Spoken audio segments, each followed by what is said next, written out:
ඇත්තටම මේ රටේ මිනිස්සු වෙනුවෙන් මේ රට වෙනුවෙන් කතා කරන්නේ නැහැ කියලා කොච්චර හිතුවත් මේ සෝෂල් මීඩියා වල මේ යන්නේව දැක්කහම ඇත්තටම නිහඬ වෙලා ඉන්න හිතෙන්නේ නැහැ. මොකද ගිය ජනාධිපතිවරණට කලින් ඊටත් අවුරුදු දෙකකට කලින් ඉඳලා අපි යෝජනාවක් ගෙනාවා. අපි යෝජනාවක් ගෙනාවේ මේ සියලුම ඡන්දය ගන්න දේශපාලඥයින් වත්කම් ප්‍රකාශ කළ යුතුයි. ඒ වගේම ඒ වත්කම් ප්‍රසිද්ධ කළ යුතුයි. ඒ වගේම ඉදිරිපත් නොකරන යම් දේපලක් තියෙනවා නම් ඒ ජනතා භාරයට අයිති වෙනවට එකඟයි කියලා ගිවිසුම් ගත විය යුතුයි. ඔප්පුවක සංකර යුතුයි කියන අදහස. මේකත් එක්ක තව වැඩපිළිවෙල ලොකු වැඩපිළිවෙලක් අපි ගෙනාවා. මේක තමයි ප්‍රධාන කරුණු හතර ගෙනාවේ. එතකොට මේක ගෙනල්ලා අපි මාධ්‍ය තුල කතා කරනකොට ගොඩක් අය hina වුණා කිව්වා මේ මාලිමාවට කඩේ ගිහිපු ඒ වෙලාවෙත් කඩේ යන අය කිව්වා අපිට මේ ඔහිට වැඩිය හොඳ යෝජනා තියෙනවා මාලිමාවේ. ඔහිට වැඩිය හොඳ ප්‍රතිපත්ති තියෙනවා කිව්වා. මොකද ඕක ඕනේ නැහැ කිව්වා. ඇත්තටම එදා අපි කියපුව ගෙනාම නම් යාළුවගේ වත්කම් පබ්ලික් කරා නම් ප්‍රසිද්ධ කරලා ජනතාව ඉදිරි ඡන්දය ඉල්ලුවා නම් අර හිල්ලච්ච ජන්ගිය ඇඳලා එක එක බොරු කතා කියලා ඒ ඔක්කොම කතා ඡන්දයට කලින් ඔප්පු වෙනවා. එහෙම වුණාම මේ මිනිස්සු මෙහෙම රැවටෙන්නේ නැහැ. රැවටෙන්න විදිහක් නැහැ. හරිද? ඇත්තටම මේ රටේ ජනතාවට අපි මේක ගොඩක් කලින් කිව්වා. මෙහි ඡන්දෙ දෙන්න ඕන අපිට පුජ්‍යල විශ්වාස කරන්න බෑ. හෙට මං ඡන්දෙ ඉල්ලුවත් මම විශ්වාස කරන්න බෑ. එහෙනම් මේකට මිනිහෙක් විශ්වාස කළ හැකි ක්‍රමවේදයක් තියෙන්න ඕන. ඔකේ සිස්ටම් චේන්ජ් එක කිව්වේ. ඉතින් මේ සිස්ටම් චේන්ජ් එක අපි කොච්චර කිව්වත් මිනිසුන්ගේ කන් වලට එදත් ඇහුන්නේ නැහැ. අද හෙන්නෙත් නැහැ.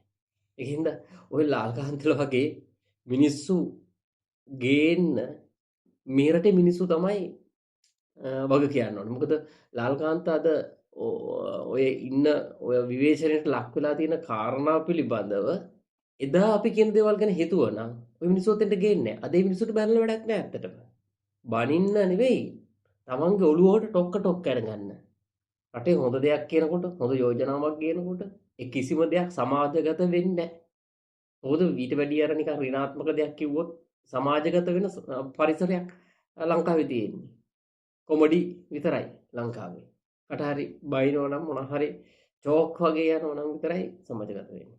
ඒකින්ද අද ලාල්කාන්තලා ගොඩක් ඉන්නවා. ඔයාලට ඔය එක ලාල්කාන්ත කෙනෙක් විතරයි දැක්කේ. අපි එදා කිව්වා. ඔය ලාල්කාන්තලා ගොඩක් ඉන්නවා. ඒ කියන්නේ ඔය වගේ වත්කම් තියාගෙන මොකුත් නෑ කියපු මිනිස්සු ඕන තරම් ඉන්නවා පක්ෂවල. අපි එදත් දැනගෙන හිටියා. එදා අපිට කිව්වා පස්සේ මිනිස්සු අපිට hina වුණා. මේ අපි මඩ ගහනවා කිව්වා. නොයෙකුත් කතා අපිට කිව්වා. හැබැයි අද අපි එදා කියපු කතා අද ඔප්පු වෙලා තියෙනවා. මේ මිනිස්සුන්ට ඕන තරම් දේපල තියෙනවා. මේ මිනිස්සු මේ කවුරුවක්වත් මම හැමදාම කියනවා වගේ මේ එක්කෙක්වත් මේ රටේ මහජනතාවගේ මේ රටේ දුක් විඳින පන්ති අපේ පන්ති මිනිස්සුන්ගේ නියෝජිතය නෙවෙයි. හැබැයි අපේ මිනිස්සු හැමදාම එදත් රැවටුණා. අදත් රැවටෙනවා. හෙටත් රැවටෙන තැනක තමයි ඉන්නේ මේ මිනිස්සුන්ට. ඒකින්ද එම රැවටෙන්නේ නැතුව වැඩ කරන්න නම් මිනිස්සු මේ රටට ගේන්න ඕන මොකද්ද? මිනිස්සු පුජ්‍යලවාදීව විශ්වාස කරනවද? දේශපාලන පක්ෂ විශ්වාස කරනවද? ඉන්හා ක්‍රමවේදයක් රටට ඕනද නැද්ද කියලා හිතන්න ඕන කාලයක් යුගයක් ඇවිල්ලා තියෙනවා.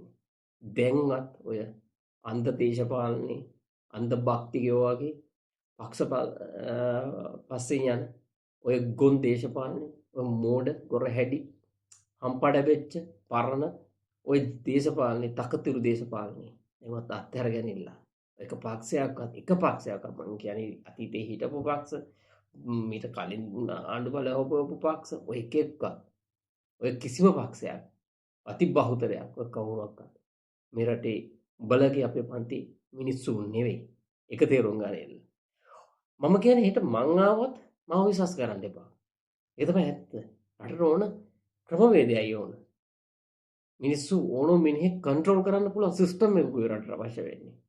අන්නේ සිස්ටම් එකක් ආවට පස්සේ අනේක නීති ක්‍රමවේද හැදිලා එනකොට අන්න ඒක විශ්වාස කරපන්. එහෙම එකක් ගේන්න හැමෝම ඒ උවමනාව මත උවමනාව තිබ්බනම් ඇති. ඒ උවමනාව තිබ්බනම් මේ වගේ අදහස් ෂෙයා වෙනවා, අනිත් අයට බලන්න ෂෙයා කරනවා. එහෙම වෙනවා. එහෙම එහෙම අවබෝධයකින් තොරව දේශපාලන කටයුතු කරන් පස්සේ, වහල්භාවයෙන් යුතු දේශපාලනය කරන් පස්සේ අද මේ වගේ අර ඡන්දෙ දීලා කාගෙන ඉන්න බැරුව ඇති. ඡන්දෙ දීපුන්ට සහ උන්ට කඩේ ගිහපුවම මන් දන්නේ නැහැ කොහොම රෙදි ඇඳන් ඉන්නවද කියලා මට හිතා ගන්නත් බැහැ. රෙදි ඇඳන් ඉන්න පුළුවන්ද? මෙච්චර හොදලා. අපි දේශපාලන පක්ෂයකට ඡන්දෙ දුන්නා නම් ඡන්දෙ දුන්න එච්චරයි. උන් හොඳ කරනකොට හොඳයි කිව්වා, නරක කරනකොට නරකයි කිව්වා. හැබැයි මුන් එහෙම නෙවෙයි. ඡන්දෙ දීපුණොත් අති බහුතරයක් අර දරා ගන්න බැරුව ඒක බෝවීමේ ලෙඩක් වගේ මුගේ පස්සෙන් ගියා. මුන් සුද්ධ කරන්න පටන් ගත්තා. දැනටත් ඒක ඉවරයක් නෑ හොදලා. දැන්වත් ඔය හේදිල්ල නතර කරගනින්න. ඇත්තටම මෙරට පුරවැසියෝ කියන්නේ මේ දුක් විඳින පන්තිය උන් කියන්නේ. උඹලා අපි එක එකට වහල් වෙන්න ගියාම තමයි මේ හැම ප්‍රශ්නයක්ම ඇති වෙන්නේ. ඒ හින්දා ඒකට වහල් නොවේ නිවහල් જાතියක් ඇති කරගන්න නම් මේ පක්ෂ වල කඩේ නොකිල්ල ජීවත් වෙයලා. ඒ හොඳටම ඇති. ඒ වගේම තව එක දෙයක් කියනවා.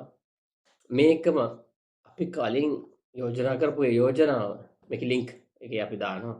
බලන්න අපි මොනවද කියලා තියෙන්නේ ඒ කාලේ. අපි YouTube channel වලට ගිහලා බලන්න අපි මොනවද කියලා තියෙන්නේ. ඔබ ඡන්දේ දානවා නම් මොන වගේ කෙනෙක්ද ඔබ ඡන්දේ දාන්න තෝරගත යුත්තේ? ඒකට මොකක්ද අවශ්‍ය ක්‍රමවේදය කියලා අපි ඊටමත් ගැඹුරු පැහැදිලි කරලා තියෙනවා. ඊටම සරලව ඒක කියලා දීලා තියෙනවා. ගැඹුරු දෙයක් වුණත් හරි සරලව පැහැදිලි කරලා තියෙනවා. ඒකින්ද ඒව බලලා දැන්වත් අනාගතේවත් රටට ඔබින ඒ නායකත්වයන් නිර්මාණය කරගන්න හරි ක්‍රමවේදයක් ඔලුවට ගන්න කියලා මෙරටේ මහ ජනතාවගෙන් ඉල්ලා සිටිනවා.